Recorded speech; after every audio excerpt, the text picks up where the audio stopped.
about comics. Let's talk about comics. Let's talk about comics. Around Bay YouTube, it is Charles with another unboxing. This one is special.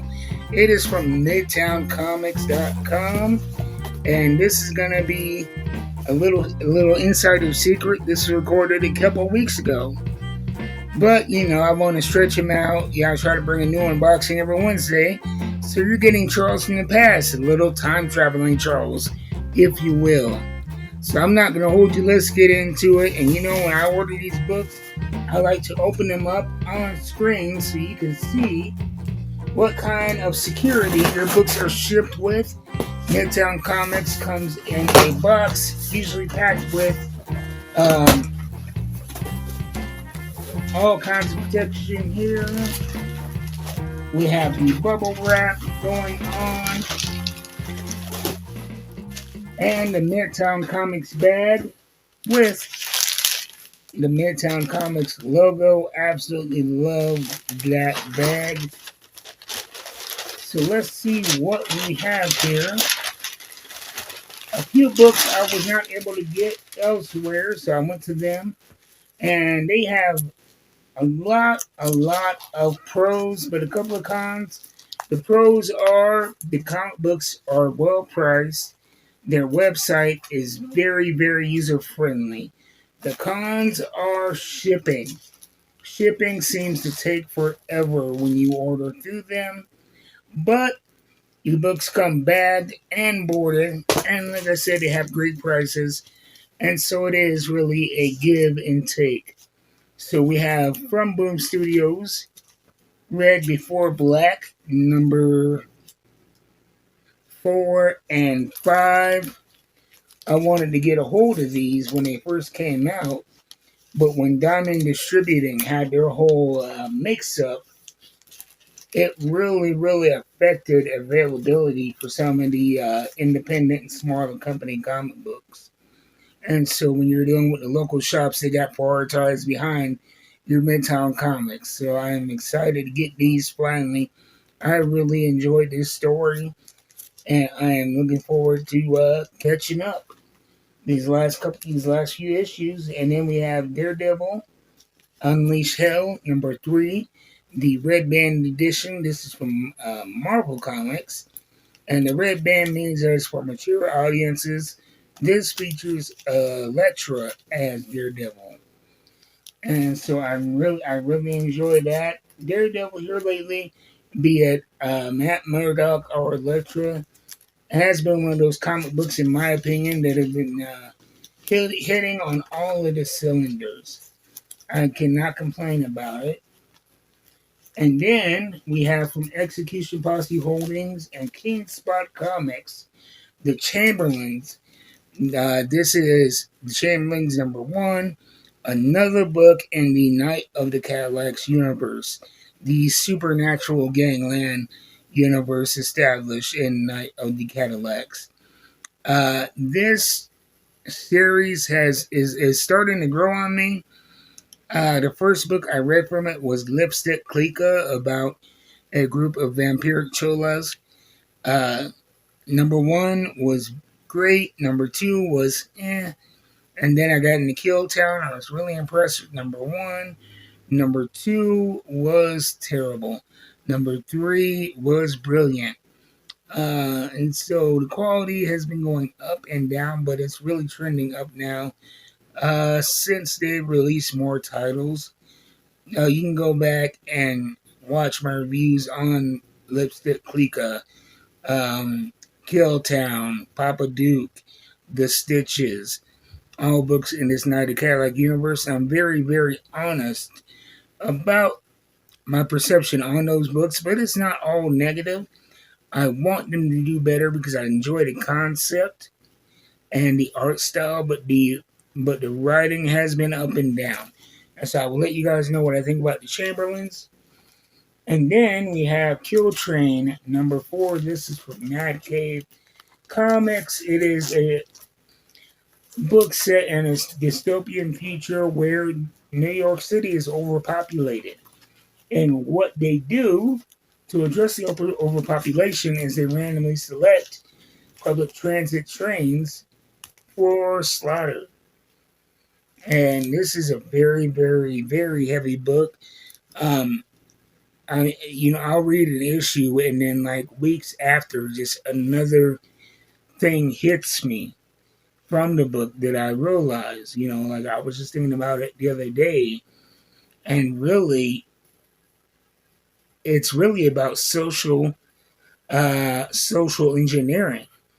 Because in the society, the only people on the train are desperately poor. The wealthy can afford to not ride the train. I mean, there's so many deep concepts like that in this story. The art is some of the best art I've seen of 2025. I'm not going to lie to you, it's very cinematic, and the writing is solid as well. So check out Kill Train number 4. This came out. And then we have another book that is always top notch. Something is Killing the Children. And I believe, is this number 41 or 40? Yeah, 41. This is from Boom Comics. Got the Virgin cover here. Really dig that. Right here, a great cover. It's been on a little bit of a break, a little bit of a hiatus. There have been some stories in the, what is that series? The horror anthology from Boom Comics. I can't remember the title of it. Yeah, that move on, not important. But I am excited. This is back, one of my favorite stories. We have from Dynamite Comics, Red Sonja versus the Army of Darkness. I am a big fan of Ash, and I am a bigger fan of Red Sonja, and I am a huge fan of this cover. This might be one of those covers that I frame and hang. Wow, take a look at this beautiful cover. This is number 1. It's from Dynamite Comics. I am surprised that they put out 2 Red Sonja crossovers so close together. Because right now we have the Red Sonja vs. Army of Darkness, and we also have Red Sonja Attacks Mars. But I will never ever complain about more Red Sonja. One of my absolute favorite series, so that's the more the merrier. And then another one from the Night of the Cadillacs universe. There's also some Execution Posse Keen Spot, and it is the Stitches number 3. Each one of the different books features a different gang in this supernatural underworld crime land story. The Stitches are kind of like a trashy biker gang of this underground world. I enjoyed both issues of the Stitches. 2 was definitely better, and I'm hoping it trends upward. I really, really did this cover, and we're getting almost to the end here. We have Power Girl number 19, Extinction Event. Love Power Girl. It is one of those books I don't really think too deeply about. It's just fun. Nice, shut your brain off superhero action from DC Comics. And then we have Cyberpunk 2077 Psycho Squad number 3, and this is from Dark Horse Comics. I am really, really digging this series. Futuristic cyberpunk stuff, and features a squad that deals with cybernetic junkies, if you will, that go off the rails and end up harming people, and they're sent to deal with them. But this new team leader, she's a little sketchy. She's good at what she does, but she seems kind of amoral, if not completely immoral. But it is still being decided if she is a good guy or bad guy. I really like that they're leaving that mystery in the air so far. And then we have Absolute Wonder Woman number 6 from DC Comics. And then we have one of my favorite series Conan the Barbarian from Titan Comics. This is number 20. Every book I have been super impressed with. They have been playing the greatest hits of Conan, retelling old stories, um, telling them from different angles and different perspectives, and creating new lore along the way. We've seen familiar characters like Bellet and new characters as well. And so I am very, very excited to get into this and see what's in store. I have not been disappointed by a Conan book from Titan Comics yet. They have done good by Conan since they've gotten the franchise. So that's it. That's this order from Midtown Comics. Check them out at midtowncomics.com.